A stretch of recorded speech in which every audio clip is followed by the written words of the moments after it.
The 11th International St. Petersburg Economic Forum has now officially come to a close. In a forum that's exceeded all expectations, $13.5 billion in deals have been signed and secured over the course of the weekend. Some of those deals to go through between Aeroflot, Sukhoi, Suzuki, the Kaluga region, Samsung and Volvo. That's just scraping the tip of the iceberg for the long list that I have in front of me here.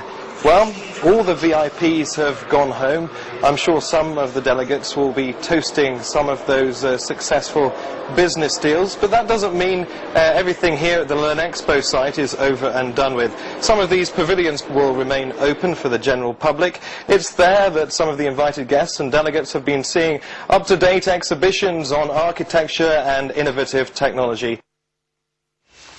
And Russia Today's political commentator Peter Lavelle says the forum succeeded in boosting Russia's image abroad and easing concerns about investing in the country.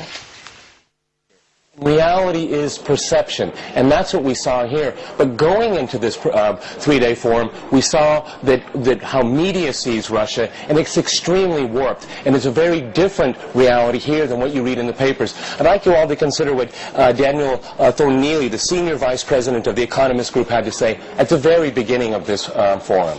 If you do business in Russia, you will lose all your money, because your Russian business partner will steal it from you because he or she is a thief. And you will die because the Russian mafia will murder you in your hotel bedroom when you visit Moscow or St. Petersburg. I'm happily surprised that so many of you survived the night.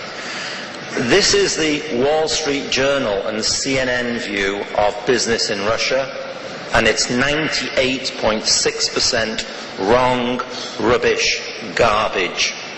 Business success in Russia is the best kept business secret in the world.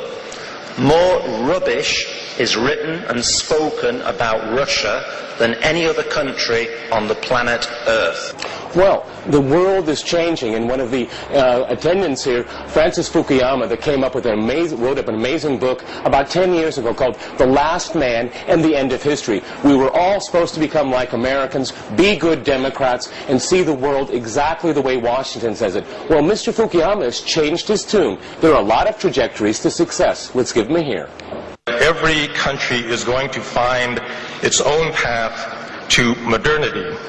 The paths that Europe, the United States, Japan, China, Russia, Kazakhstan have taken are all different from one another. And that modernization is brought about by people who live in those societies. It is not brought about by outsiders. And it is my view that the modernization process itself will cause an integration of institutions, and that we, over time, are going to become more similar to one another, not for cultural reasons, but for reasons of economics. Russia is the largest economy in the world, not in the WTO. And we heard at this forum that Russia wants to become the 5th largest economy within 13 years. So, listen to the head of WTO, Pascal Lamy, why Russia needs to be in the WTO, and if it isn't, the WTO really doesn't have much meaning.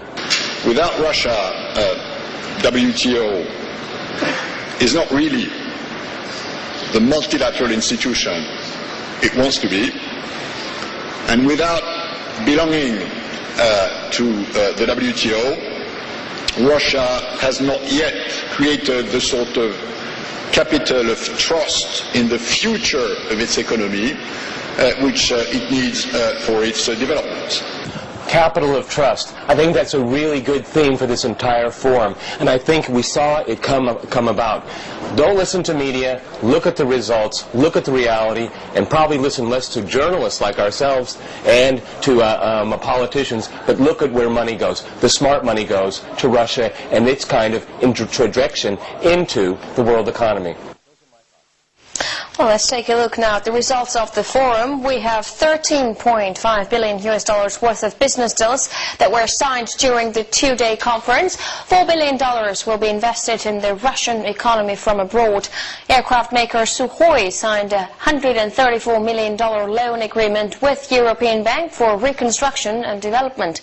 Aeroflot ordered 22 Boeing 787 Dreamliners in a deal worth of $2.1 billion. Lukoil pledged $3 billion for investment in the oil and gas infrastructure in Russia's Kalmykia region. Samsung and Volvo are planning to build plants in the Russian Kaluga region. In all, nearly 9,000 people from 65 countries attended the forum, including 9 presidents, 4 premiers, 44 ministers, 40 ambassadors, and 54 official foreign delegations.